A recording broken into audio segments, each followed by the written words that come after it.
Hello les amis, et ce soir je suis heureux de recevoir mon ami Alexis Cossette. Salut Alexis. Salut Sylvano, ça va bien? Oh oui, ça va. Ça fait longtemps qu'on devait la faire cette Ça émission. fait, ça fait 2 ans qu'on s'était échangé les courriels et puis on avait dit on allait peut-être se faire quelque chose et puis ben voilà, on y est. À la fin 2020, c'est le bon moment. Ah ouais, parce que cette année 2020 justement, elle était exceptionnelle. Si je t'avais C'était mémorable. raconté, C'est un très bon cru. hein, si je Un t'avais bon raconté, cru pour l'analyse, hein? si je t'avais raconté cette année-là au 31/12/2019, tu m'aurais traité de Ouais. fou. C'est ça. C'est ce qu'on entend. On n'aurait jamais cru que autant de choses, je veux dire, allaient devenir possibles, des choses qu'on n'aurait pas pu imaginer allaient se matérialiser. C'est ça un peu cette année, hein, c'est que tout ce qui était de l'anticipation s'est en fait matérialisé. C'est comme s'il y a eu une accélération de la ligne du temps, si tu me permets. Là. Les choses qu'on avait prévues pour l'avenir et qu'on n'avait même pas anticipées se sont matérialisées en l'espace de quelques mois. C'est ça. Les théories que l'on appelait les théories du complot par les complotistes un peu fous se sont matérialisées sous nos yeux ébahis. Exactement, exactement. Alors raconte-nous un petit peu quelques nouvelles de ton pays, le Canada et le Québec en particulier. Ça doit ressembler à ce qu'on voit en France, c'est-à-dire qu'on s'est rendu compte que notre gouvernement ne nous représentait plus. Hein? Ça, c'est un des grands constats de 2020. Les gouvernements nationaux ne représentent plus les peuples qui les élisent. Ils représentent des intérêts technocratiques internationaux. Ils obéissent à je veux dire, à des injonctions, panel d'experts, je veux dire, au cartel bancaire en filigrane. On a l'impression, on comprend que le cartel bancaire est derrière tout ça.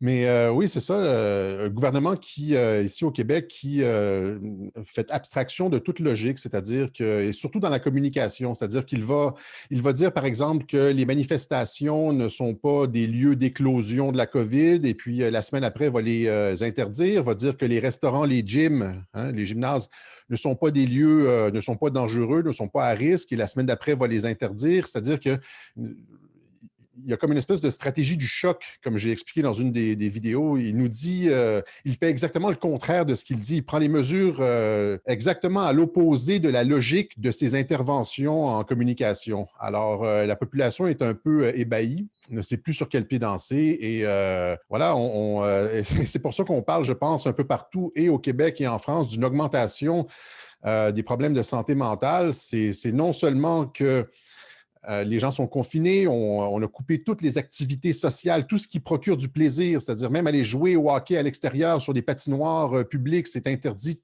C'est-à-dire tout ce qui procure du plaisir est maintenant interdit. C'est l'austérité sociale absolue. Donc ça cause des problèmes de santé mentale, mais il y a aussi le fait qu'on se rend compte qu'il n'y a pas de cohérence dans le message du gouvernement. On n'a pas l'impression qu'il y a quelqu'un aux commandes. En fait, on sait que c'est une stratégie, mais il y a cette impression-là que tout est sens dessus-dessous. Ça doit être Oui, la même chose en France. bien sûr, c'est voulu. On est vraiment dans le livre de Naomi Klein, La théorie du choc. C'est C'est blanc, ça. noir, froid, chaud, et les gens au milieu qui n'ont pas la chance de faire des recherches et de s'intéresser sont effectivement choqués et au bout d'un moment ne savent plus quoi penser. Donc ils deviennent, comme le disait Louis Fouché, hypnotisés, quasiment hypnotisés. Hypnotisé, Ils c'est sont ça. perdus. Et tu parles effectivement de mesures complètement euh, abracadabrantesques, comme par exemple les salles de gym. Des études montrent que c'est justement là où il y a le moins de contamination, que les stations-service, c'est un lieu hautement contaminant, parce qu'on prend le pistolet, on utilise sa carte bancaire, ce Covid, il est manuporté, on ferme les salles de gym, quoi, en dépit de tout bon sens. Et quand tu parles des suicides, effectivement, puisque même, et justement de ce cartel bancaire, on va l'appeler l'État profond, parce qu'il y a le cartel bancaire, il y a les big pharma, Oui. les Les grosses, big tech, etc. Ouais. ce que décrit très bien l'avocat allemand qui porte plainte contre eux, Rainer Fulmich, qui a déjà à son actif des plaintes contre Kuhlenagel, Volkswagen, la Deutsche Bank, qu'il décrit lui-même comme la société la plus corrompue au monde. Tu te rends compte un peu ce que dit un avocat allemand. Et donc, on en est avec, par exemple, en juin, plus de tentatives de suicide que toute une année complète. Parce que les Ah, c'est jeunes ça. sont les gens, tu sais, les gens qui avaient l'habitude, le type qui est célibataire ou la fille qui est célibataire, qui avait l'habitude d'aller au bar, dans sa salle de Ouais, sport, voir ses amis, elle n'a ouais. plus rien. C'est Aristote qui disait l'humain est un animal social. Et là, on nous coupe de notre humanité. Donc, pas juste ça, c'est qu'on nous coupe, il y a une coupure des générations.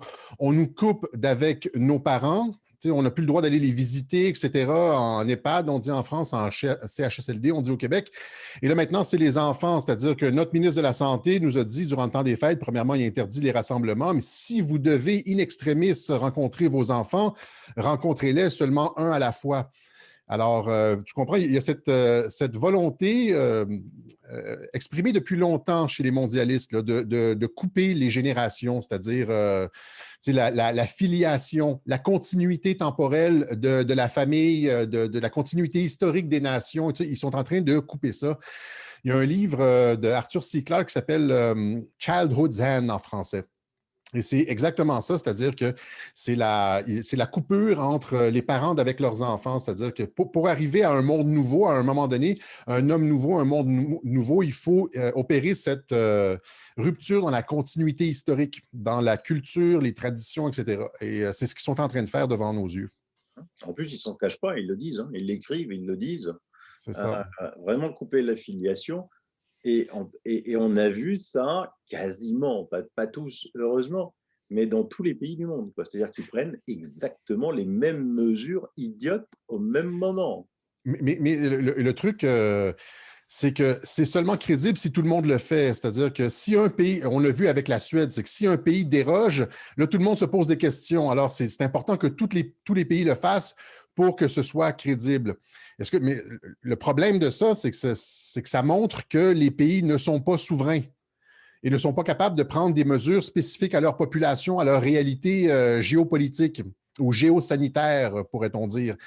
Étant donné que tous les pays, en tout cas un grand nombre de pays prennent des mesures similaires, identiques, on en déduit que tout ça découle d'une source, je veux dire, au-dessus des nations. Et donc c'est ça, on se rend compte, ça c'est une autre des révélations de 2020, que la souveraineté nationale n'était qu'illusion. Elle était en voie de disparition, tu sais, avec l'ouverture des frontières, les échanges commerciaux, l'immigration de masse, etc., toute la question du climat. Mais là, en 2020, c'est vraiment devenu apparent. Les gouvernements ne contrôlent plus, ne sont plus aux commandes.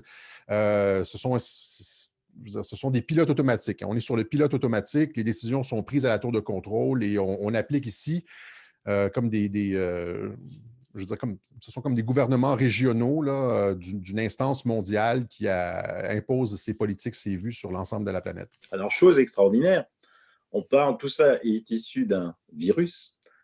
Aujourd'hui, la létalité de ce virus, c'est de 0,14%. C'est l'OMS qui le dit. C'est vraiment pouillème, c'est infinitésimal, c'est comme une grippe. On a vu des choses incroyables. Les autres maladies disparaître complètement au profit du Covid. Le Covid, il a peur, il a éradiqué la grippe, il a éradiqué la pneumonie.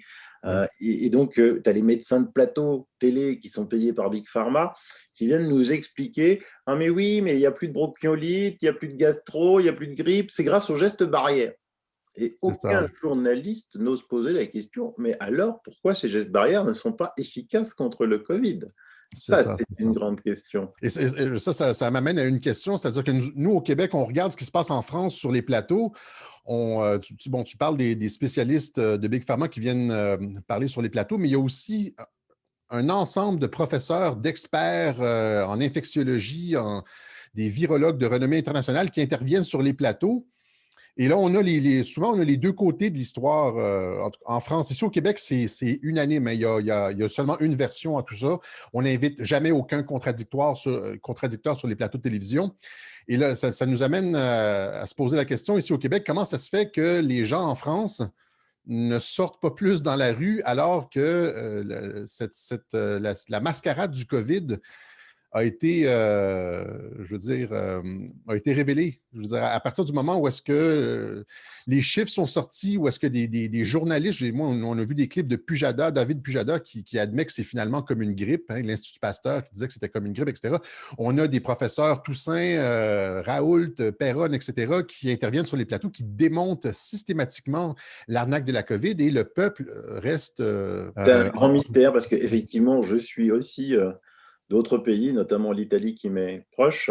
Il n'y a pas cette puissance, il n'y a pas ces grands professeurs comme il y a en France. Il n'y a Ouais. pas cette. Ils ne passent pas sur les plateaux télé aux heures de grandes écoutes. Et malgré ça, on a vu que le français restait sagement. Le français est sorti dans la rue à partir du moment où il y a eu les lois contre les libertés, hein, et non pas contre le confinement, contre le Covid. Pourquoi? Parce que d'abord, en février, mars, avril, quand il y a eu ce premier confinement, les gens avaient peur parce qu'ils ne savaient pas du tout, hein, ce que c'était ce Covid. Il y avait des images horribles qui venaient de la Chine. On voyait les gens tomber tout seuls dans la rue. Les gens, ils s'attendaient à un drame. Ensuite, le français, ici en France, c'est l'État qui domine. Et donc, les salariés étaient payés pour rester à la maison. Tu vois, donc, ils touchaient Oui, leur oui. salaire et restaient à la maison. On leur a mis les Netflix, les Canal+, gratuits, avec tous Ah oui. les films X gratuits. Tout est open. Et donc, ils étaient contents finalement, payés, rester à la maison. Alors certes, ils ne pouvaient pas aller au resto, ils ne pouvaient plus aller en discothèque. Ensuite, il y a eu la fin du confinement. Et là, ils sont partis en vacances, tout allait bien. Et ensuite, il y a eu ce deuxième confinement. Et comme ces médecins professionnels avaient dit, dans la plupart des cas, il n'y aura certainement pas de seconde vague, et qu'eux ont fabriqué de toutes pièces cette seconde vague grâce Ouais, à des tests faux et positifs, exact. là, ils ont eu un doute. Ils se sont dit, mince, alors ils n'avaient peut-être pas raison. Ils n'ont pas compris que c'était des faux cas positifs. On faisait passer des gens qui étaient testés positifs à un test comme étant malades, alors que c'est complètement faux. Exact. Sauf que ce que je dis, c'est qu'il y a le professeur Toussaint, le professeur Toubiana ont démonté complètement cette histoire-là de test à la télévision et on dirait qu'il y a personne qui prend acte de ça en France. Nous autres, on a passé les clips ici et les gens sont sortis dans la rue beaucoup au Québec. Alors qu'en France, on n'a rien vu là-dedans. On dirait qu'il n'y a personne qui dénonce l'arnaque, Eh ben, oui, parce que à là part aussi, toi et quelques-uns. ouais, on est de plus en plus, fort heureusement, mais parce qu'ils se sont aussi fait démonter d'une violence incroyable. Le Oui, professeur oui. Koubiana a reçu des menaces, le professeur Perron a eu des menaces de mort, le professeur Raoult a eu des menaces de mort immédiatement. Et tu vois, c'est pas suivi des faits. On n'a pas encore attrapé le coupable, alors que c'est extrêmement simple, hein, parce que c'est des menaces quand même téléphoniques. On n'a pas démontré au peuple qui se cachait derrière ces menaces. Je pense que Raoul te dit que Gilead était derrière. Hein? Il y a un témoignage devant le Congrès. Il Oui, avait parce dit, je qu'en pense fait, ça qu'il avait vient. reçu des menaces et que c'était une personne qui était payée par Gilead et tout ça. Donc, c'est un peu, en tout cas, Eh Big ben, Pharma derrière tout ça. ouais, on sait que ça vient de l'hôpital de Nantes. Et l'hôpital de Nantes, il y a un professeur là-bas qui a reçu, je crois, l'année dernière, 500 000 euros de Gilead. Et donc, on suppute que ça vient de cette personne-là, mais c'est très facile, hein, un policier, de trouver qui et comment et déjà l'avoir condamné. Tu vois, quand tu vois que chez nous, le parquet a été saisi pour des vêtements, des costumes achetés par François Fillon, et ça a Oui, été oui, oui. fait en 3 jours. Et là, quelqu'un est menacé de mort, et 10 mois plus tard, on n'a toujours rien. Exact. Donc ça veut dire que tu vois, l'état profond est vraiment très profond. Et par contre, on ne s'attendait pas, je pense, ni toi ni moi, à cette ramification internationale dans toutes les parties de cet état profond. Et dis-moi, Macron, nous autres ici au Québec, on a de la misère à saisir un peu le rôle de Macron dans tout ça. Des fois, il a l'air de retenir ses ministres, hein, ses ministres de la Santé qui veulent des fois imposer plus de mesures, des mesures plus draconiennes. Lui, il dit non, non, etc. Il dit finalement qu'il semble jouer le jeu, en tout cas, selon ma perspective, jouer le jeu de Trump un peu. Quand Pompeo se retrouve en France, il revient sur sa déclaration à l'effet que Biden était le nouveau président, donc il tempère. Il dit qu'il ne se représentera pas. Où est-ce que tu le situes, Macron? C'est effectivement une marionnette, mais est-ce qu'il y a libre arbitre? Est-ce qu'il est corrompu jusqu'à la moelle? Je pense que c'est quelqu'un qui essaye de se protéger, qui n'est pas sûr de quel camp va gagner, si c'est le camp de Ah, Trump, si c'est l'autre camp. Donc, c'est il ça. ménage la chèvre, le chou. Il ménage Comme la ça, chèvre il et le va chou. pouvoir dire, ah ben non, finalement, je ne suis pas aussi méchant que ça. Mais c'est quelqu'un qui est profondément joueur. Quand on l'a vu aller visiter l'IEHU de Marseille, le C'est professeur ça. Perrode, moi j'avais dit aux gens, attention, n'applaudissez pas, hein, c'est juste pour dire j'ai été le voir, hein, parce qu'après il a C'est dit ça. que lui ne prendrait pas de l'hydroxychloroquine s'il était malade. Ah, il est malade, là j'aimerais bien savoir ce qu'il prend, s'il prend du paracétamol, ça m'étonnerait fort. En général, quand on est malade, quand on a la grippe, on prend quelques aspirines, de la soupe au poulet et c'est tout. Et on a aussi vu quand même le rôle prépondérant maintenant de la vitamine D, de la vitamine C, du zinc, mais surtout de la vitamine D, où là, aujourd'hui, encore 120 chercheurs mondiaux ont écrit une lettre à tous les gouvernements pour dire l'importance de la vitamine D, parce que tu vois, on a les quelques autopsies qu'on a fait à des gens qui étaient morts réellement du Covid, on avait vu qu'il n'y avait plus de traces de vitamine C, plus de traces de vitamine D, mais ça, la vitamine D, ça ne coûte pas assez cher, quoi. C'est ça. C'est pas assez payant. Non, on veut le vaccin à ARN. Et puis surtout, on a toute cette panoplie de médicaments, de vieux médicaments qui sont là depuis des années, qui donnent des résultats extraordinaires, comme l'ivermectine. Aujourd'hui, l'ivermectine associé à l'hydroxychloroquine et associé à l'azithromycine, tu te rends compte, ça donne 100% de guérison. Mais tout le monde s'en fiche. Tout le monde s'en fiche. Oui, c'est ça. C'est politique. On sait que c'est politique. La COVID, c'est ce que j'ai dit. On s'est rendu compte au cours de cette année que les mesures sanitaires qui étaient prises n'étaient absolument pas en lien avec la dangerosité du virus. Et donc, que tout ça reposait sur une volonté politique de contrôle, hein, le contrôle social par la peur.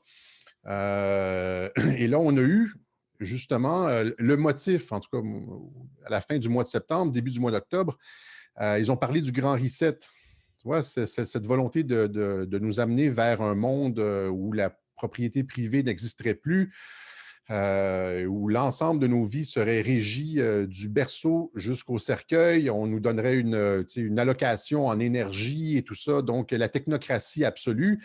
Évidemment, ça, c'est l'agenda 2030, mais sur les stéroïdes.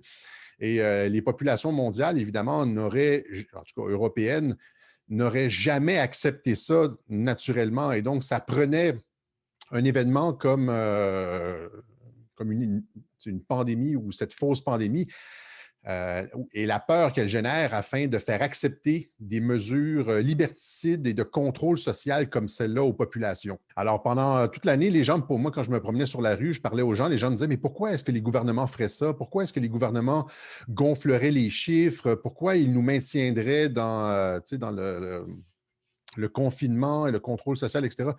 Et puis là, j'avais de la misère. Je disais, oui, il y a des objectifs politiques. Ils veulent faire passer des dossiers. Il y a le dossier de l'identité numérique à l'ISEM que vous avez en France, l'identité numérique. Au Québec, c'est la même chose. Donc, partout en Occident, les pays qui confinent et qui gèrent cette pandémie, il y a tout le dossier de l'identité numérique que les gens n'accepteraient pas. C'est tellement liberticide, c'est tellement un danger pour la vie privée et tout. Les personnes n'accepteraient ça. Les débats ne produirait pas le consensus nécessaire à aller de l'avant avec ces mesures. Et donc, ça prend la peur pour faire passer le dossier de l'identité numérique et des mesures comme justement le grand reset, et tout va dans ce sens-là. C'est-à-dire que pourquoi est-ce qu'on fermerait complètement tous les magasins durant la période des fêtes, etc., alors que plusieurs des entrepreneurs je veux dire, leurs finances tiennent à une corde, à un fil. Ils sont sur le point de faire faillite. Et là, on les ferme durant la période la plus achalandée de l'année, hein, la période la plus occupée de l'année. Pourquoi faire ça si ce n'est pour provoquer l'effondrement nécessaire au grand reset? Tu vois, ils prennent toutes les mesures qu'ils ont prises vont dans le sens de la destruction économique de la classe moyenne. Hein, je veux dire, et de faire en sorte que les gens soient dépendants du gouvernement, que les gens ne soient plus autonomes économiquement. Moi, quand je fais des émissions au mois d'avril avec Valérie Bugot, où on expliquait ça, l'effondrement de la classe moyenne, la mise en place du revenu universel, hein, ça Voilà. s'appelle comme ça en France, les gens nous traitaient de complotistes fous, quoi. Et c'est exactement ce qui se passe. Et maintenant, ils ne s'en Exact. cachent même plus, puisque le livre du grand maître à penser, Klaus Schwab, Covid-19, le grand reset, c'est écrit. Je veux C'est dire, écrit. c'est ça qui est étonnant, c'est que c'est écrit. Noir Et sur le blanc. numéro un des ventes sur Amazon, tu C'est ça. imagines. Il est déjà traduit en anglais, il est en anglais, mais il a déjà été traduit en français pour que C'est ça. l'on comprenne bien. Ils s'en cachent même plus. On ne pourra même pas leur dire, mais vous nous avez caché ça. Il dit, mais attends, non, c'était sur Amazon, tu C'est pouvais ça. l'acheter. T'imagines? Et Ouais. comment expliquer que l'on autorise des gens à s'amasser, tu sais, dans les métros parisiens, ils sont, t'es là, t'es à 30 centimètres, et à dire que là, il n'y a aucune contagion, alors qu'on nous interdit d'aller à la montagne, à l'air pur, au Ouais. ski. T'imagines? Ouais, Comment ouais. on peut expliquer qu'on autorise des gens à s'entasser dans des hypermarchés, en veux-tu, en voilà, et que l'on ferme des petites boutiques? C'est ça. Qui peut le comprendre, ça? C'est ça. Il y a pas de logique à ces mesures-là, en fait. Tu sais, c'est ça, ça revient encore une fois à la stratégie du choc, c'est-à-dire que nous, notre responsable de la santé publique, en fait, a dit à quelque part au mois de septembre que, afin de faire la façon de calculer si une région allait passer du vert au orange au rouge là, dans les niveaux de dangerosité du virus, ce n'était plus le nombre de cas ou les hospitalisations. Il allait calculer le niveau de conformité de la population aux mesures. Alors, il y a quelque chose de psychologique là-dedans. Si vous vous soumettez, si vous ne vous soumettez pas, on va vous passer en rouge. Ce qui est bien là-dedans, c'est qu'ils sont pas très subtils et tout ça devient apparent. Et j'ai l'impression avec le temps, de plus en plus de gens se posent des questions. Il y a plusieurs personnes qui se sont réveillées, en fait, au début de la crise, mars-avril, qui ont commencé à écouter tes vidéos, mes vidéos, qui se sont posées des questions. Et ça a fait je veux dire, on a eu des gains ici. Après ça, quand ils ont imposé le masque au Québec à la fin juillet, dans les commerces et tout ça, les gens se disaient, on est en plein été, qu'est-ce que ça n'a absolument aucun sens, le virus ne circule pas. Alors ça a réveillé d'autres personnes, puisque des personnes qui étaient sur la clôture, qui étaient à cheval entre deux positions, eh bien là, se faisaient imposer quelque chose. Et là, ils n'étaient pas contents, devaient prendre position, ils devenaient par conséquent plus réceptifs aux arguments des autres. Et c'est comme ça qu'on avance, c'est-à-dire que plus ils serrent la vis, plus ils s'introduisent dans la vie des gens, plus les gens réagissent et se posent des questions et sont réceptifs aux arguments qu'on met de l'avant. Alors ça, c'est le bon point. En notant que ben, le pays où tout est parti, entre guillemets, hein, parce que je ne suis pas sûr que tout est parti de là-bas, mais en Chine, on vit normalement, quoi, hein. Les discothèques sont C'est exactement ça. ouvertes, les jeunes s'amusent, et ben, Tu as il n'y vu a pas eu de deuxième, troisième, quatrième vague, parce que je ne sais pas combien de tu as vagues. vu les images, tu as vu les images à Wuhan, le party dans la piscine? C'est impressionnant. Bon, j'irai pas, mais c'est Voilà. impressionnant comment les gens peuvent encore croire ça. Le deuxième pays qui a été le plus rapidement touché, c'est la Corée du Sud, hein. La Corée du Sud qui a adopté ce que Didier Raoult disait. Or, quand Didier Raoult disait qu'il fallait tester, traiter, isoler la personne, hein, s'il le faut, pour pas qu'elle contamine les autres, on l'a traité de fada, de fou, hein. Or, la Corée du Sud, avec une population de 51 millions d'habitants, c'est-à-dire un peu moins que la France, mais quand même plus dense que la France, a eu au total, alors que ça a été le deuxième pays le plus rapidement touché après la Chine, de 700 morts. T'imagines? Mais oui, c'est ça. 700 morts. Avec donc, ça fait 14 morts par million d'habitants. C'est ça. T'imagines? Et c'est les mêmes taux que Le Japon, c'est dans ces eaux-là aussi. C'est sûr, 800-900 Japon. morts. Et tous les pays où il y a du paludisme, où les gens prennent des antipaludiens du style chloroquine, il n'y a rien. Tu prends l'Afrique, 1,5 milliard d'habitants, et ben, la moitié des cas, voire les trois quarts des cas, c'est en Afrique du Sud, le seul pays de l'État profond africain, où l'hydroxychloroquine est interdite. Et en moyenne, l'Afrique, c'est 10, 15 000 cas par jour, c'est-à-dire moins de cas qu'en la France dans sa totalité. Pourquoi? Parce qu'eux, ils ne trichent pas. Moi, j'ai des amis qui ont été en Afrique, ils ont demandé s'il fallait faire des tests avant de partir. Je dis non, non, pas les tests français, ça ne sert à rien, on sait ce que vous faites. Une papaye, comme le disait le président Ouais. tanzanien, est positive chez vous, ça ne nous intéresse pas. En fait, c'est cette différence entre les résultats d'un pays à l'autre, on la retrouve au sein des États-Unis. Aux États-Unis, les États, souvent les États où il y a des gouverneurs républicains, c'est les États où est-ce qu'il n'y a presque pas de morts, je veux dire, de taux d'infection, alors que dans les États démocrates, c'est là où est-ce qu'on voit je veux dire, 80-90 des morts aux États-Unis. C'est-à-dire qu'il y a une volonté, tu sais, il y a comme une volonté. On dirait que le virus, la dangerosité du virus varie en fonction de je veux dire, l'affiliation politique des États. Euh, il y a nécessairement un facteur humain là-dedans. Et on sait ce qui se passe, hein, c'est-à-dire que les États démocrates veulent faire mal au président Trump, donc vont faire comme ce qu'on fait ici au Québec et ce que vous faites en France, c'est-à-dire qu'ils vont classer tous les morts dans la catégorie COVID. Dès qu'il y a un test positif, que ce soit un cancer, un AVC, etc., dès qu'une personne teste positive, quelle que soit la cause de la mort, elle va rentrer dans les chiffres COVID. Et ça fait monter les chiffres. Évidemment, si on opérait exactement de cette façon-là avec la grippe, on aurait une pandémie de grippe à chaque année, les chiffres seraient gonflés, etc. Mais on ne le fait pas. Mais on le fait avec le COVID, mais on ne le fait pas avec la grippe. Les gens ne comprennent pas ça. Ils ne comprennent pas qu'il y a deux façons de compter. Une façon de compter pour la grippe, une façon de compter COVID. Et que si on comptait le COVID comme la grippe, il n'y en aurait pas de pandémie. Il y aurait 10 fois moins de morts répertoriés. Sauf que maintenant, on s'approche de la fin de l'année et on aura les statistiques de surmortalité. Et là, je ne sais pas comment ils vont réussir à expliquer, parce que tu sais, tu peux tricher, hein. Tu peux prendre un mort de la pneumonie, tu peux le mettre en Covid, tu peux prendre un mort du cancer, tu peux le mettre en Covid. Mais s'il y a vraiment une pandémie, comme ils nous le racontent depuis 10 Ouais. mois à tous les médias du monde, bah, à la fin de l'année, on va la voir sur Ouais. les chiffres, cette pandémie. Ça, c'est vrai, mais il est Et je pense possible aussi qu'il y ait eu une surmortalité parce qu'ils ont tellement joué dans les services de santé, c'est-à-dire qu'ils ont coupé plein de soins, ils ont coupé des cliniques, je veux dire, ils ont reporté des chirurgies, des dépistages du cancer. Au Québec, ils ont coupé l'aide au suicide. Hein. Tu sais, les lignes téléphoniques d'aide au suicide, ils ont coupé ça en plein milieu de la pandémie. Il y a eu des directives de cesser toutes les réanimations cardio-respiratoires. Peux-tu imaginer ça? Combien de personnes sont mortes simplement parce qu'on avait les ambulanciers n'avaient plus le droit de faire, je veux dire, donner les soins, la réanimation cardio-respiratoire. Alors, c'est possible qu'il y ait plus de morts, mais ce n'est pas des morts qui ont été générées par le COVID. c'est vrai, parce qu'en Italie, il y a eu 3 fois plus de morts de crise cardiaque pendant les mois de Et de confinement. toute façon, là, moi, j'en suis rendu là, c'est que de toute façon, même s'il y avait une sous-mortalité en 2020, toutes causes de décès confondues, les gouvernements n'écoutent plus les chiffres. On n'est plus dans la logique médicale, c'est-à-dire qu'ils font ce qu'ils veulent. Comme je te disais tout à l'heure en début d'entrevue, ils disent que les restaurants ne sont pas des lieux d'éclosion et les ferment quand même. Il n'y a plus de logique dans l'action gouvernementale. Ils tiennent une partie de la population captive, ils n'écoutent plus le reste, ils n'écoutent plus les experts. Nous, nos représentants de la santé publique ici, on dit à plusieurs reprises qu'ils ne s'étaient même pas fiés sur la santé publique quand ils ont décidé de fermer les restaurants. Donc, ils n'écoutent plus la science.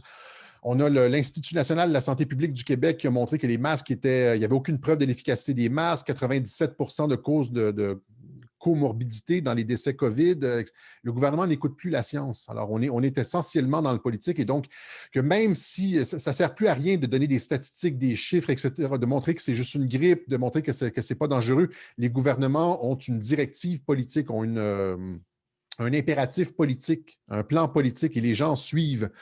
Les gens qui suivent les médias suivent le gouvernement. Et là, on est dans une rupture. Il y a une rupture épistémologique présentement entre les gens qui font des recherches sur Internet et les gens qui se font gaver par les médias, un peu comme à l'époque du Moyen Âge. Hein. À l'époque du Moyen Âge, il y avait ceux qui pouvaient lire le latin et il y avait les gens qui ne savaient pas lire. Et il y avait comme un fossé épistémologique entre les deux. Il y avait l'accès à la connaissance passait par la connaissance du latin.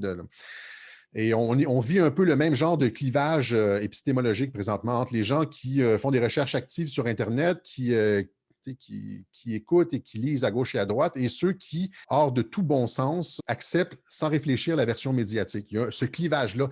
Et c'est comme si maintenant, quand on discute avec des gens de notre famille, c'est comme si on parlait des langages différents. On est vraiment dans deux mondes séparés complètement. On n'a pas les mêmes faits. Et même si on arrive avec les faits, on arrive avec des chiffres, on montre des statistiques, etc., ils ne veulent rien savoir. Et toi, en plus, des fois, tu fais des émissions où, évidemment, tu fais comme moi, tu cites les sources, mais des fois, tu t'amuses à prendre que des articles de presse, de médias mainstream, hein, Non. mais seulement tu fais les liens entre eux et tu fais traiter de C'est complotiste. ça, ben c'est ce que j'ai fait depuis le début de la pandémie. Depuis le mois d'avril, ce que j'ai fait, afin d'éviter de me faire critiquer, c'est que j'ai seulement pris des publications officielles, des publications des journaux médicaux ou juste des coupures de journaux. C'est-à-dire que quand on regarde une nouvelle ici au Québec, ça n'a pas vraiment de sens, mais quand on l'associe avec des nouvelles comme aux États-Unis, en Angleterre, en France, en Allemagne, là, on voit des tendances. Et c'est ce que les médias nous empêchent de faire. Ils compartimentalisent l'information et nous empêchent de faire des liens. Alors, nous autres, notre travail à Radio-Québec, ça a été de faire, bien avec toi aussi, c'est ça, c'est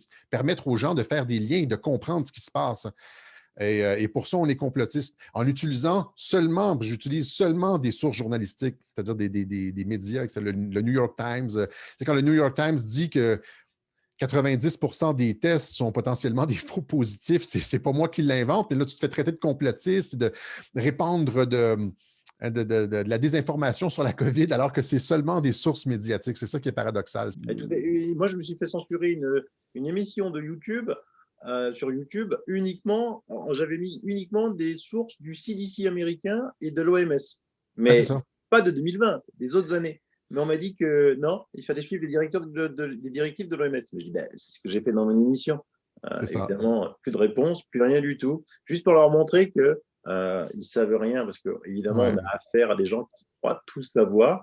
Tu te rends compte qu'ici en France, on a fait le procès d'un médicament qui existe, qui est vendu depuis plus de 70 ans pour la chloroquine, 40 ans pour l'hydroxychloroquine, qui était en vente libre jusqu'au 12 janvier, où des milliards de gens en ont pris, enfin des milliards de gélules, bien sûr, et parce qu'on voulait des tests, des tests, des tests. Eux soignaient, guérissaient, ils se sont fait massacrer, ces docteurs, parce qu'ils ont soigné, guéri. Les autres qui avaient des taux de mortalité beaucoup plus élevés, mais qui suivaient bêtement les directives du gouvernement sur le paracétamol, entre guillemets, aucune étude n'a jamais été faite sur le paracétamol, eux, c'était des dieux vivants. Et là, il y a un vaccin qui sort, nouveau, une thérapie génique, qui n'a jamais été utilisée. On a juste les publications des Ouais. fabricants et on dit, ça, c'est bien. C'est ça. C'est une affaire de gros sous. On s'est rendu compte cette année, ça c'est une autre révélation de 2020, c'est-à-dire le pouvoir de Big Pharma, un complexe médiatico-médical, comme je l'ai appelé dans certaines de mes publications. On a toujours su que le nouvel ordre mondial, que l'État profond contrôlait les politiciens, des journalistes, que les agences de renseignement étaient un peu là-dedans. Les médecins avaient été épargnés. Eh bien là, dans cette pandémie, on s'est rendu compte justement de toute cette aile médicale qui participe au plan. Et que ce qu'on appelle le nouvel ordre mondial, ce qu'eux autres appellent le grand reset, etc., allait nécessairement devoir passer par le médical et non pas par le militaire, comme on aurait pu le croire. Parce que le médical génère le consentement de la population. Le médical va générer la peur du virus, va produire le consentement de la population, le consentement social. On a vu dans cette crise même que le militaire et que le judiciaire étaient subordonnés au médical. C'est-à-dire que le médical a pris complètement les rênes du pouvoir, de tout l'appareil étatique et de l'appareil, les trois pouvoirs sont maintenant, il y a comme l'exécutif, le judiciaire, le législatif, mais il y a comme un pouvoir au-dessus de ça, on dirait que c'est le pouvoir médical. c'est comme le premier, le pouvoir médical est comme a supplanté tous les autres pouvoirs et a réussi à subordonner toute l'appareil étatique. Et pire, on a vu apparaître un phénomène nouveau, c'est la fraude à grande ampleur grâce aux revues scientifiques. Tu vois, la fameuse revue scientifique The Lancet qui publie une étude sur 96 000 cas, alors à une époque au mois de mai où tout le monde avait du mal à trouver des cas justement pour faire des tests sur les vaccins, sur tutti quanti, eux sortent du jour au lendemain, comme ça, une étude sur 96 000 cas sur tous les continents du monde entier, fait par une société où il y avait 4 personnes. Ça a été finalement, c'était une fraude, tout ça. Ils se sont rétractés, c'est ça. Oui, c'est ça. Ils se sont rétractés, mais avant qu'ils se soient rétractés, l'OMS a interdit l'hydroxychloroquine, plein de gouvernements interdit l'hydroxychloroquine, Et ensuite, ils se sont rétractés, mais ils ont oublié d'autoriser de nouveau l'hydroxychloroquine, tu vois? C'est ça C'est qui est ça, fou, ouais. quoi, hein.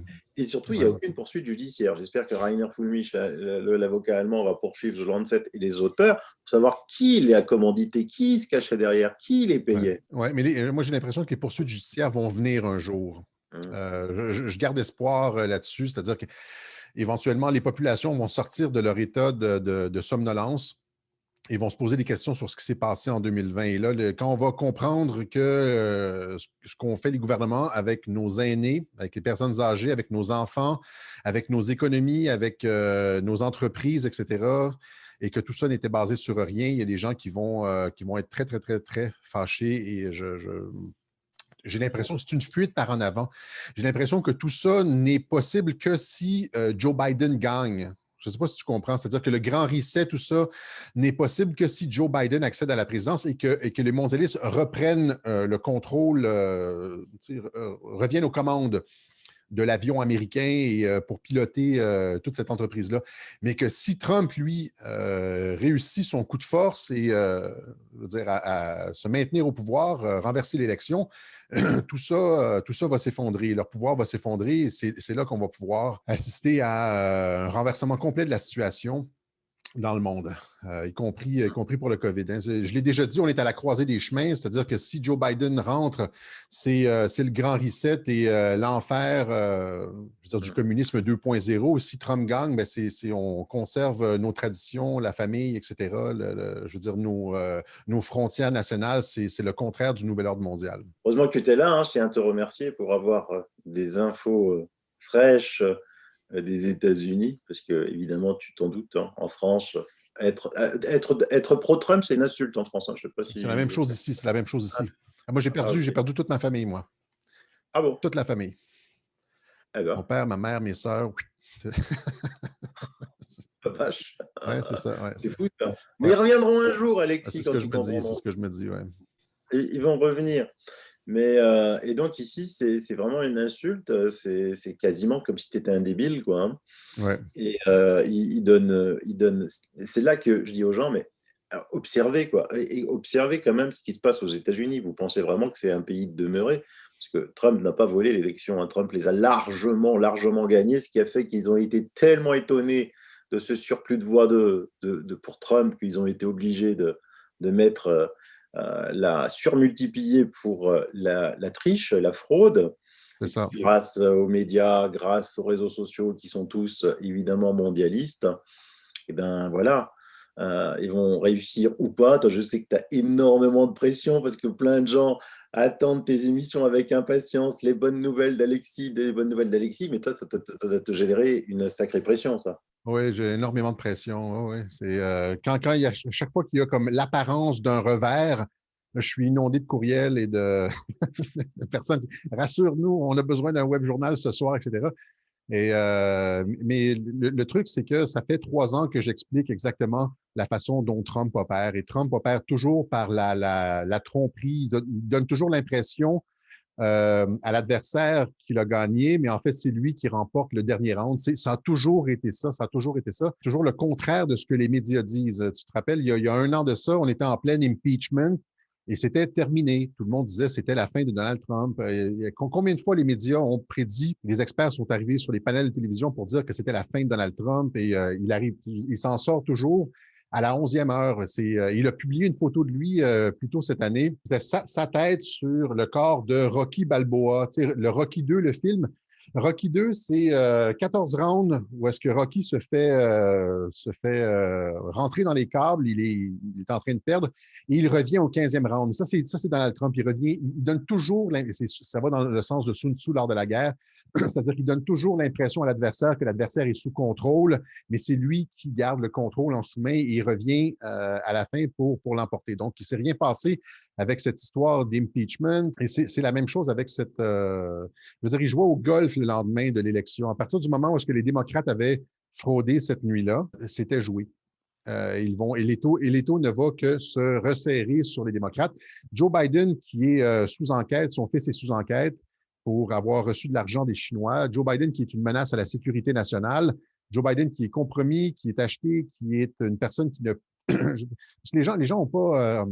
souvent, les gens qui me posent des questions n'ont pas nécessairement conscience de l'ensemble des dispositifs de l'État sécuritaire américain, des forces armées, etc., de la raison d'État, et qu'une personne aussi compromise que Joe Biden n'accédera jamais au pouvoir. Les patriotes qui sont présentement au pouvoir, c'est surtout des militaires autour de Trump, n'accepteront jamais de céder le pays à quelqu'un comme Biden, qui a été littéralement, qui est une menace à la sécurité nationale, qui a été acheté par la Chine. C'est comme si en France, on avait, je veux dire, quelqu'un qui avait pris de l'argent de je ne sais pas quelle puissance, un politicien acheté et que ça a démontré, que ça avait été démontré qu'il avait été acheté, qui allait accéder à la présidence.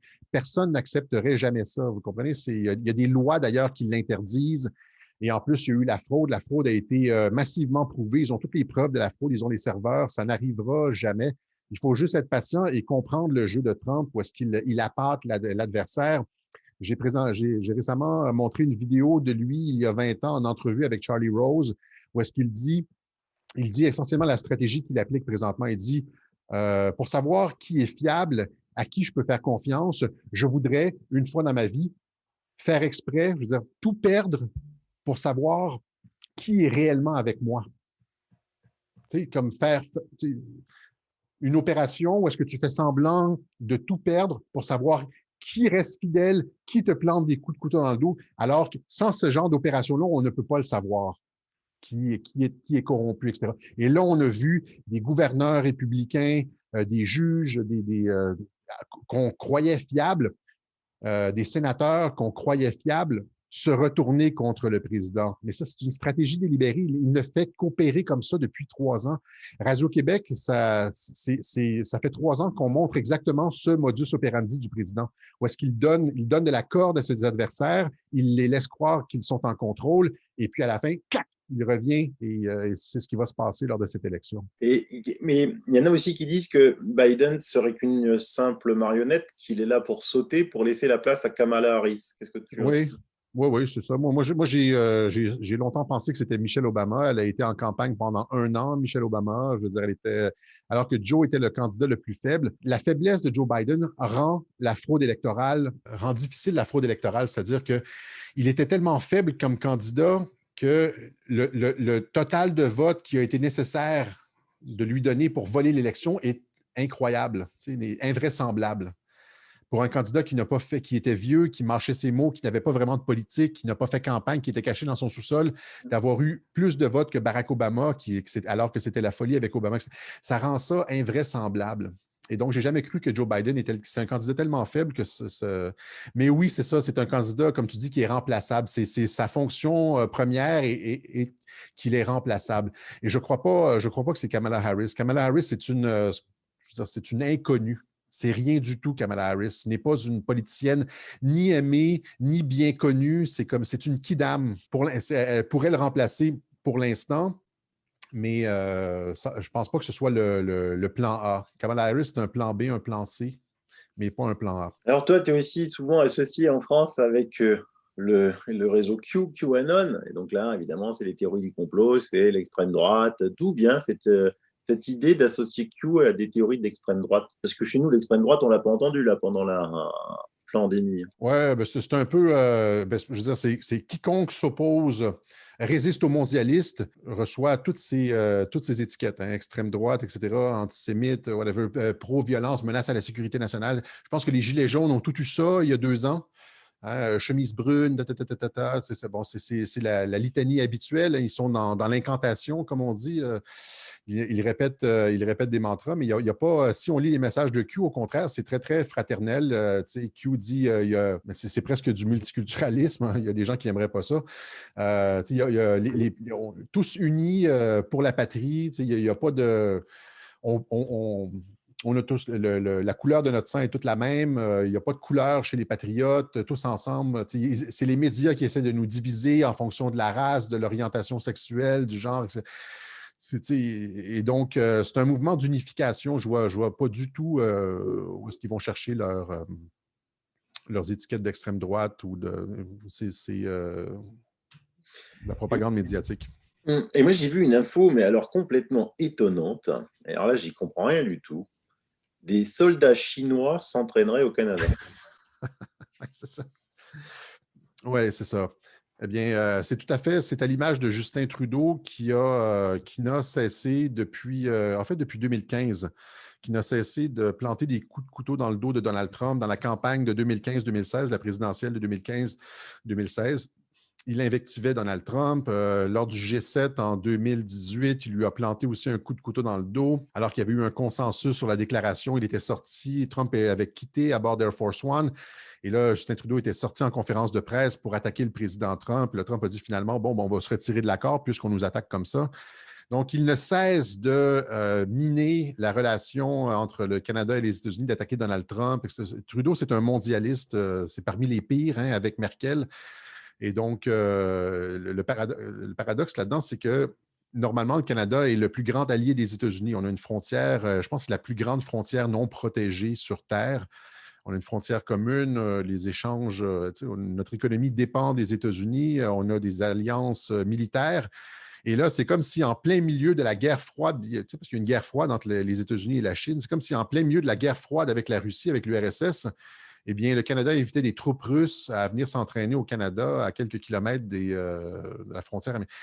Ça a le potentiel, normalement, ça aurait le potentiel de créer une deuxième crise des missiles de Cuba, parce que c'est exactement ça qui s'est passé lors de la crise des missiles de Cuba. Hein. Les Russes il y avait des conseillers militaires à Cuba et finalement, les États-Unis suspectaient qu'il y avait peut-être aussi des missiles balistiques intercontinentaux et puis ça a créé la crise qu'on connaît. Tu as un potentiel comme ça, c'est-à-dire que c'est un acte de trahison. Et la presse, les médias chez vous, ils en parlent de ça? Presque pas. Ce sont les médias alternatifs comme Radio-Québec, comme Rebel News qui ont sorti l'histoire. Les médias, le Radio-Canada, la télévision d'État a presque caché l'histoire. Ils en ont parlé pour l'expliquer brièvement et puis ça ne fait pas du tout scandale. La presse est achetée ici.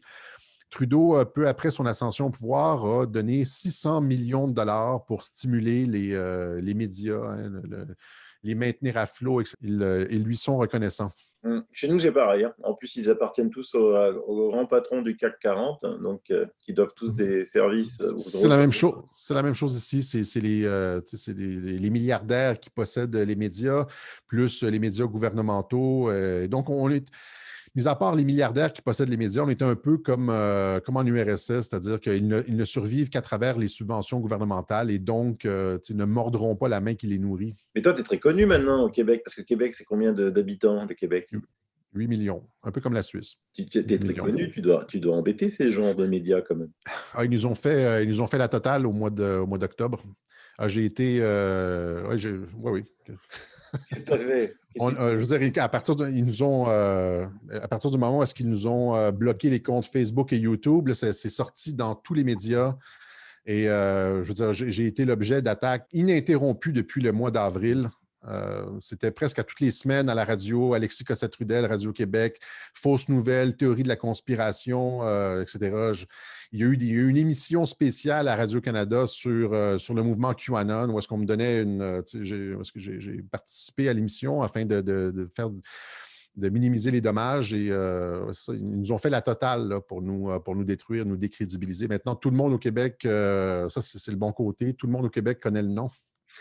Et après c'est quand on a raison par la suite, ils disent « Ah oui, il avait raison finalement. Hein? » Alors, ça a l'air d'être de la publicité négative, mais ça a le potentiel aussi de devenir de la publicité positive Bien selon sûr. les événements. Oui, Toi aussi en France, hein, j'ai vu Le Monde qui a traité du sujet Silvano Trotta et ça a été l'objet de beaucoup d'attaques. Qu'est-ce qui s'est passé? oh, tu sais, c'est toujours pareil. Hein, à partir du moment que tu commences un petit peu à devenir visible, hein, parce que moi, j'avais euh, rien que sur Twitter, alors que franchement, je viens de Facebook et de YouTube comme toi, hein, rien que sur Twitter, le mois dernier, j'ai fait 95,3 millions de vues. Tu te rends compte? Wow. Quand tu vas sur les grands médias, sur leur compte Twitter, et tu regardes, alors tu vois, par exemple, Le Monde, 9 millions Ouais. d'abonnés, et tu vois qu'ils ont 2-3 likes par article. Ils n'ont En fait, rien, c'est ça. je disais avant, c'est qu'il y a vraiment maintenant deux genres de personnes. Ceux qui sont devant les médias télé, radio, qui lisent la presse normale, et ceux qui sont sur Internet. Et ces deux personnes ne se rencontrent plus. Et eux, évidemment, ils ont la puissance, ils font 200 000, 300 000 vues quand quand ils sont à la télé. Nous, on en fait autant, voire plus, quand on fait des émissions. Mais eux, sur Internet, ils sont à zéro, et nous, à la télé, on est zéro.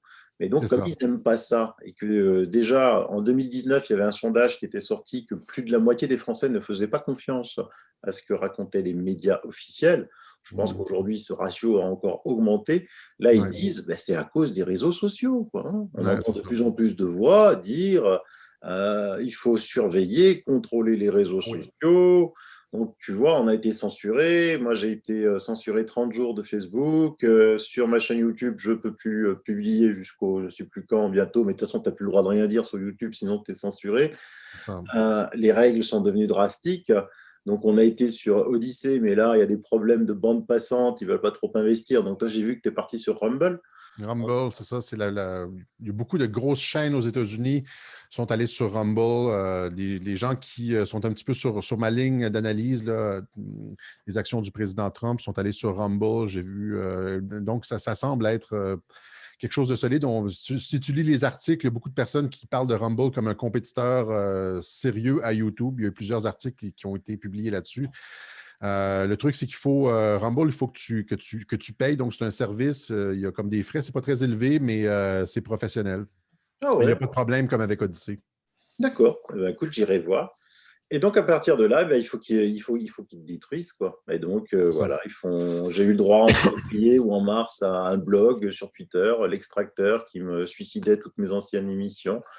Et en fait, ensuite, j'ai eu droit à RTL, enfin les grandes chaînes de radio, les grandes chaînes France Info, la 2, qui m'ont tué. Et donc, j'ai fait des émissions pour les répliquer. Et ben, ces émissions ont été censurées. Et donc, c'est là que je me suis aperçu que je les gênais, quoi. Je me suis dit, mais pourquoi ils viennent voir un tout petit YouTuber de rien du C'est tout? ça. Et en fait, c'est là que tu te rends compte qu'on a beaucoup plus d'impact Exact. que ça en a l'air. Et donc, il y a des gens qui disent, mais Sylvano, moi, je suis là grâce à eux, hein, parce que je ne te connaissais pas. Je me suis dit, tiens, je vais rigoler, puisqu'ils nous présentent comme des idiots, hein. Donc, je vais rigoler un peu, je vais aller l'écouter. Et j'ai vu que c'était pas si idiot ce que tu disais. Et donc, maintenant, depuis, je te suis. Donc, c'est toujours dangereux de censurer. Tu sais, c'est comme les American Doctors, hein, qui avaient fait une conférence de presse en disant Ouais. maintenant, il faut nous laisser traiter les gens. La vidéo, elle avait fait, je crois, elle devait être 6000 vues, et tout le monde l'a censurée. Twitter, C'est Facebook. c'est 6 millions, tu veux dire. Ah, 6000. Ils l'ont censurée alors qu'elle avait fait 6000 vues. Et là, eux ont dit on a été censuré par Google, Twitter, Facebook. Tout le monde s'est dit oh punaise, c'est censuré, C'est c'est ça. qu'il y a quelque chose. Et là, en une journée, ça a fait 6 millions de vues. Le lendemain, c'était Ah, c'est 14 ça. millions de vues. C'était C'est ça, c'est ça. incroyable. Exact, c'est ça. Donc la censure, Ça s'appelle l'effet Streisand, ça. c'est ça. Quand tu interdis quelque chose, ça le rend très, très attrayant. Et donc, les gens vont voir. Ouais, C'est ça. C'est ouais. exactement ça, parce qu'on se dit, bah, on va apprendre des choses, il y a quelque chose. Pourquoi ils sont censurés? Et on n'a pas l'air si débiles, toi et moi. On peut faire des erreurs, hein. Tout le monde peut faire des erreurs, on peut se tromper, on ne fait pas. Exact. On en fait Mais, des erreurs, mais tu sais, les médias en font aussi. Tout le monde en fait des erreurs. et ben, on continue, et puis on va bien les embêter encore un petit peu longtemps, Alexis, hein. Hein. On n'a pas l'intention de lâcher, non, en effet. Et donc, au Canada, comment ça va se passer, là, les fêtes de Noël chez vous? Les rassemblements de famille sont interdits. Là. On n'a pas le droit de se rassembler en famille, sauf la famille immédiate, évidemment. Ils ont procédé comme à l'habitude, c'est-à-dire ils ont dit au début, ouais, vous allez pouvoir vous célébrer pendant 4 jours, puis après ça, finalement, c'est tombé à 2 jours, et puis après, ils ont dit, ah non, non, il faut tout simplement annuler Noël. Donc, il n'y a pas, il y a pas, il y a pas de Noël. Il n'y a pas de Noël ici, c'est la première fois de l'histoire. Tout ça pour la grippe. Les hôpitaux ne sont pas, je veux dire, sont à surcapacité, mais ils sont à surcapacité à toutes les années, de toute façon, avec la grippe. À ce temps-ci de l'année, les hôpitaux débordent de toute façon. Mais cette année, voilà, ils invoquent la COVID pour empêcher les gens de se rassembler. Alors, il y a beaucoup de personnes qui Et les partent dans le gens sud. acceptent ça, l'annulation de Noël au Canada? Ben, il y a encore une fois, ça dépend qui on écoute. Là. Il y a des gens qui trouvent ça indécent. Mais il y a des gens qui disent oui, c'est-à-dire que si on ne le fait pas, on va causer la mort. Il y a des gens qui ont ça dans la tête, c'est-à-dire que si on ne le fait pas, il faut être responsable. Tu vois, c'est ça. Là. Si on ne le fait pas, si on pense juste à notre petit bien-être, on met la vie des autres en danger. C'est ça l'argument pernicieux dans tout ça. C'est fou. C'est-à-dire que tu le fais toujours pour les autres. Tu portes le Ouais, masque pour les autres et ça a été bien pensé, tout ça. Hein? ouais. Mais ça, c'est l'argument du faible. Hein. D'habitude, celui qui dit oh non, non, moi je mets le max, mais c'est pas pour moi, c'est pour protéger les autres. En fait, c'est un trouillard. Quoi. C'est ça. Je connais personne qui porte le masque pour les autres, il le porte d'abord pour lui-même. Sauf évidemment, si tu vas voir, tu vas dans un hôpital, tu es en contact avec des C'est ça. personnes malades, évidemment, pourquoi pas. Et donc, toi, ça fait longtemps que je te vois sur Radio-Québec, là, tu prends pas de vacances, il faudrait que tu te reposes un peu quand même. Hein. Ouais, ben je vais probablement prendre une semaine là, entre Noël et le jour de l'an. Je ne ferai pas d'émission. Je vais me la couler douce parce que oui, ça fait 3 ans que je n'ai pas pris de vacances, que je suis en continu dans l'information. J'ai perdu, je veux dire, ma vue a diminué beaucoup depuis ces 3 années. C'est peut-être l'âge, mais c'est aussi parce que je passe quelque chose comme 16 heures par jour devant un écran à fouiller l'information. Là, je vais peut-être, je veux dire, fermer Internet un peu, sortir de la zone Wi-Fi et passer du temps un petit peu plus tranquille. Entre une semaine au moins, là. Hein. Et toi, comment ça se passe en France, Noël? Ah non, ils n'ont pas osé. Je pense que c'est trop. Noël est trop ancré en France. Tu sais, moi, j'habite dans une petite ville où il y a eu le premier sapin de Noël en 1515. Bon, dans Mhm. l'écriture, Ah on a ouais. trouvé trace. Donc ça, je pense qu'ils n'ont pas osé. Par contre, on entend beaucoup, beaucoup de troisième confinement dès début janvier, de troisième vague dès début janvier. Ouais. Euh, Ils lisent dans leur boule de cristal, ils suivent leur plan, et tout ça va dépendre bien évidemment de ce qui va se passer aux États-Unis dans C'est ça. les prochaines semaines. Et je Exact. pense que ça va changer beaucoup de choses. On va être fixé dans un mois. Dans un mois, on va être fixé. Il y a pas de. On ne peut pas dépasser. C'est l'échéance absolue dans un mois. Ah, le 20 janvier, Ouais. c'est ça. Voilà. On sera fixé là. Bon, il y a déjà une échéance capitale le 8, non? Attends. Le 6, mais encore une fois, c'est la journée où est-ce que le Congrès est censé authentifier les grands électeurs. Ouais. Mais encore une fois, ce n'est pas une date constitutionnelle. C'est-à-dire la seule date qui existe, qu'on trouve dans la Constitution des États-Unis, c'est le 20 janvier pour la sermentation d'un nouveau président. Si Trump est réélu, il est simplement reconduit dans ses fonctions. Il n'y a pas besoin de nouvelle assermentation. Et donc, c'est la seule date qui tient, c'est le 20 janvier. Jusqu'à ce moment-là, tout est malléable, tout est modifiable par les tribunaux, c'est-à-dire tout est invalidable. Mhm. Les grands électeurs qui ont été nommés par certains États, qui ont été certifiés par certains États, peuvent être décertifiés par les tribunaux. Tu comprends? Tout est démontable jusqu'à la date du 20 janvier. Donc, tout est fluide jusqu'à la date du 20 janvier, contrairement à ce que les médias essaient de faire croire. On nous dit Biden est le nouveau président des États-Unis, alors que ce n'est pas du tout le cas. Trump n'a pas concédé et je veux dire, a toutes les preuves de la fraude électronique de son côté. Alors, il n'a pas encore, là, il commence à déposer à la Cour suprême, mais Par contre, raconte-nous cette histoire-là. Le président du Conseil suprême là, serait impliqué dans l'affaire Epstein? le juge en chef de la Cour suprême des États-Unis, John Roberts, oui, on retrouve son nom dans le flight log de Jeffrey Epstein, c'est-à-dire dans le carnet de bord de l'avion de Jeffrey Epstein. Alors, plusieurs personnes se posaient la question dans les années précédentes, est-ce que c'est bien le même John Roberts? Est-ce que le nom qu'on trouve dans le carnet de vol, le carnet de bord de l'avion d'Epstein est le même? Est-ce que c'est la même personne? Et là, il y a Lin Wood, l'avocat du président Trump, qui a reposé la question. Donc, est-ce bien vous? Pourriez-vous répondre à cette question-là? Tu sais, c'est depuis le jugement sur la poursuite du Texas qui avait été refusé par la Cour suprême. On sait que le juge Roberts a eu une influence décisive dans ce rejet. Et là, donc, il se fait attaquer. Et là, l'avocat de Trump dit est-ce bien vous? Pourriez-vous confirmer ou nier que c'est vous qui figure dans le carnet de bord?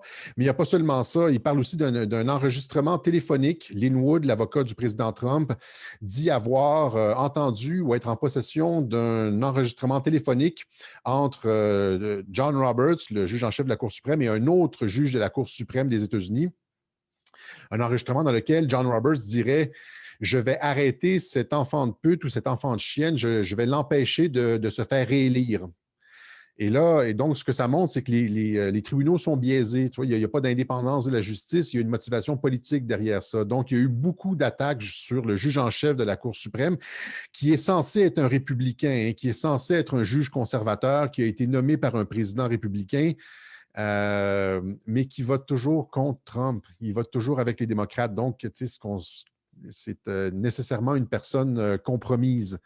Et là, on le pointe du doigt. Il y a des photos aussi de lui qui circulent en Haïti avec Bill Clinton, je veux dire, une baignade avec Bill Clinton et les podestas, je pense. Donc, il est dans l'eau chaude, oui, et il va devoir s'expliquer. Mais ce n'est que le début. Hein. Tu sais qu'ils ont tellement d'informations sur la corruption au sein des institutions. Ils sont capables de faire tomber des gens facilement. Ça, c'était comme une première salve. Au juge Roberts, ils sont capables de sortir bien pire. Oui, ça va être. On l'a vu avec Trump qui a remplacé quand même pas mal de pièces maîtresses, hein, que ce soit au Pentagone. Oui, c'est ça. Oui, c'est ça. Ben, c'est ça. Encore une fois, c'est ce que je disais, c'est-à-dire qu'il donne à l'État profond l'impression que l'État profond est aux commandes. L'ancien directeur du Pentagone, le chef de l'armée, le secrétaire à la Défense, Esper, c'était une personne, je ne dirais pas à coquiner, mais qui n'était pas un pro-Trump. Tu sais, c'était comme quelqu'un que l'État profond pouvait penser contrôler. Alors, il le laisse jusqu'à l'élection. Même chose avec Chris Krebs à la sécurité, tu sais, le CISA, le Cyber Security Agency, qui surveillait l'élection, les trucs électroniques lors de l'élection. C'était des personnes, c'est un ancien de Microsoft, c'est pas un pro-Trump. Alors, il les laisse en place lors de l'élection. Dès que l'élection est terminée, pop, pop, il les remplace par des personnes près de lui. Et là commencent les opérations. Alors, il les a laissés, il a mis des personnes en place pour que l'État profond se sente en confiance pour opérer la fraude dont Trump avait besoin pour mener ses opérations, arrêter les personnes corrompues, les identifier. C'est comme si je l'ai déjà expliqué dans les webjournaux, tu veux laisser les voleurs pénétrer dans la banque, ouvrir le coffre, mettre la main sur l'argent. Et là, quand tu as tout sur vidéo, c'est là que tu les arrêtes. Tu ne veux pas les arrêter à la porte de la banque. Tu veux les arrêter après avec la main dans le sac. Et c'est ça que Trump a fait. Donc, ce que les gens doivent comprendre, c'est que pour les arrêter la main dans le sac, il faut les laisser rentrer, il faut les laisser commettre le crime. Et donc, c'est ça qui est dangereux, c'est ça que les gens ne comprennent pas, c'est-à-dire qu'il faut que le président accepte de perdre, je veux dire de gagner, mais de se faire voler l'élection pour après pouvoir les arrêter. Sinon, s'il ne les laisse pas voler l'élection, s'il les empêche de voler l'élection, les voleurs sont, je veux dire, sont au large. Et ils peuvent recommencer en 2024, 2028, 2032, etc. Si tu veux régler le problème électoral une fois pour toutes, tu dois les laisser commettre le crime, les arrêter, montrer à l'ensemble de la population comment ils opèrent, quelles sont les failles du système pour pouvoir les corriger. Et c'est ça l'opération qu'on voit présentement. C'est un dérapage contrôlé. Je suis tout à fait d'accord avec toi. Je le disais aussi dans une émissions. S'il avait dit avant qu'il y avait triche, il y aurait eu les Black Lives Matter, là, les gangs partout dans la rue qui auraient tout détruit et il y aurait eu une guerre civile et obligé de les laisser tricher, montrer les preuves, exposer les preuves à l'ensemble du peuple américain et au monde entier, Ouais, c'est ça. Pour ensuite les arrêter. Ça, je suis tout à fait, mais bien sûr, c'est en phase avec. Ça a été, et donc, l'opération a été planifiée à l'avance. Elle a été planifiée au moins 2 ans à l'avance parce qu'il a signé des ordres exécutifs pour exactement, l'ordre exécutif sur l'ingérence étrangère lors des élections américaines en 2018. Donc, tout ce qu'on voit présentement a été planifié de longue date. Et c'est pas du tout, tu sais, des fois, il donne l'impression de ne pas savoir où aller. Il y a comme le brouillard de la guerre, mais ça c'est l'impression qu'il donne. Les choses sont bien rodées et ont été planifiées longtemps à l'avance. Alexis, on se dit à bientôt. On en refait une autre, oui. Hein? Ouais, on en refait une autre à un moment donné. À bientôt. Oui. Avec Trump élu pour un peu quand même. Oui, on en reparlera. Faire un petit. En France, on dit cocorico, je ne sais pas comment on dit au Québec. Un tour de piste, un victory lap, oui. Victory lap. Ouais, On va faire ça. Il faut aussi de temps en temps que on reçoive. Donc d'ici là, repose-toi bien, prends un peu de Ouais, vacances, souffle un peu, tu as raison, déconnecte pendant une semaine, profites-en c'est avec ça. ton fils, ça va faire du bien. Parfait. Et bonne année à tout le monde. Et bonne année à tout le monde. À l'année prochaine, Alexis. Ciao, ciao. Salut, à l'année prochaine.